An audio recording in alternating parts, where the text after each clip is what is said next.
Ever heard about a crashed flying saucer turning up right in the middle of the New Mexico desert? Oh, you mean Roswell? Not Roswell, no. Yeah. This one claims to be from a year earlier. Really? That's right. We're diving into, you could say, the granddaddy of UFO tales today, the 1948 Aztec UFO incident. Wow. We've got a whole stack of research right here ready to separate the sci-fi from the actual facts. And trust me, you're in for a wild ride with this one.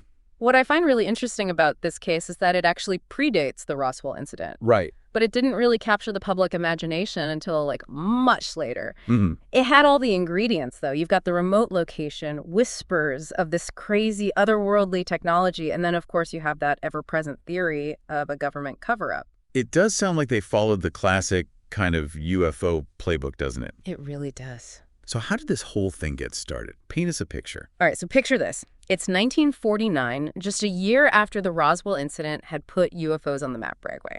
Okay. Whispers start circulating about a crashed flying disc near Aztec, New Mexico. Go. Not just any disc.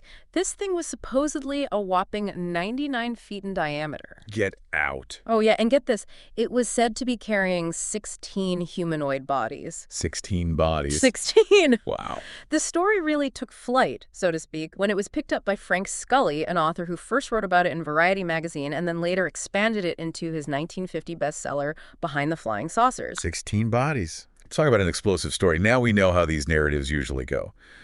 Shadowy government agents swooping in, silencing witnesses, whisking away the wreckage faster than you can say extraterrestrial. Right. It's a tale, like as old as time, or at least as old as our fascination with UFOs. But where did Scully get his information from? Who fed him this incredible tale? That's where things take, well, kind of an unexpected turn. Okay. Scully's sources were two men, Silas Newton and Leo Gebauer. Right. And get this, they weren't like whistleblowers or panicked eyewitnesses or anything. They were, and I can't believe I'm saying this, con men. Con men. Con men. You mean to tell me they were trying to cash in on this whole flying saucer frenzy? Exactly. Were people really that gullible back then? Yeah. Oh, you'd be surprised. Newton and Gebauer were peddling these devices they called doodlebugs. Now, doodlebugs themselves weren't anything new. They were basically like those old dowsing rods, you know, claiming to find oil and minerals. Right, right. But our savvy businessmen, they saw a golden opportunity in all the UFO hype. They started claiming their doodlebugs were based on, wait for it, recovered alien technology from the Aztec crash. Wow, they really thought they'd found the motherlode, huh? But did anyone buy into this outlandish claim? Enough people to make them a pretty penny, let me tell you. So what finally exposed these guys? Did their story just kind of fall apart, or did someone actually wise up to their scheme? Well, it gets even better. A journalist from the San Francisco Chronicle, I think he was smelling a rat, he decided to investigate. And he asked Newton and Gebauer for a sample of this so-called alien metal from the crash. Oh, I bet they weren't expecting that. Not in the slightest. You see, they claimed that this metal was unlike anything found on Earth. They said it had these incredible properties. They even gave it this really impressive-sounding name, Aphrodite metal. Aphrodite metal. Sounds like they were really laying it on thick. They were, and when they were pressed for a sample, they handed over a piece of, wait for it, aluminum. Aluminum. You're kidding me. The most common metal on Earth. The one and only. Not exactly the stuff of interstellar spacecraft. Yeah. Despite this, like, glaring red flag, Frank Scully, maybe caught up in the excitement of the story, I don't know, he went ahead and published it. His book became a bestseller, cementing the Aztec incident, fueled by these elaborate lies, as like a cornerstone of UFO lore. Wow. The thing is, people, they really wanted to believe. Yeah. It's amazing how a tall tale, a little bit of aluminum, and a whole lot of belief can just snowball into this full-blown phenomenon. But their con couldn't have lasted forever, right? You're right. The truth has a way of catching up. In 1952, True Magazine, a pretty widely read publication at the time, published a scathing expose, revealing Newton and Gebauer's long history of swindling and deception. Turns out the Aztec UFO was just their latest scheme in a long line of cons. Wow, karma's a real boomerang, isn't it? It really is. But I'm guessing the story didn't just disappear, did it? Yeah. People love a good mystery, even if it's built on, a foundation of aluminum and deception. You'd think that would be the end of it. But the Aztec incident proved surprisingly resilient. You see, The story found new life in the 1970s, becoming intertwined with an even grander, more intriguing conspiracy theory. The legend of Hangar 18. Ah, yes. Hangar 18, the supposed top-secret warehouse at Wright-Patterson Air Force Base, home to all things extraterrestrial. Tell me more about this connection. How did a debunked hoax get tangled up with one of the biggest mysteries in UFO lore? Well, for starters, you have to remember that the 1970s was a time when interest in UFOs was experiencing a resurgence. Right. Books, documentaries, and movies like Close Encounters of the Third Kind were captivating the public's imagination. It was the perfect breeding ground for these old stories to resurface and kind of morph, taking on new layers of intrigue. And the Aztec incident, with its already compelling narrative of crashed saucers and government secrecy, it proved irresistible to those seeking to connect the dots.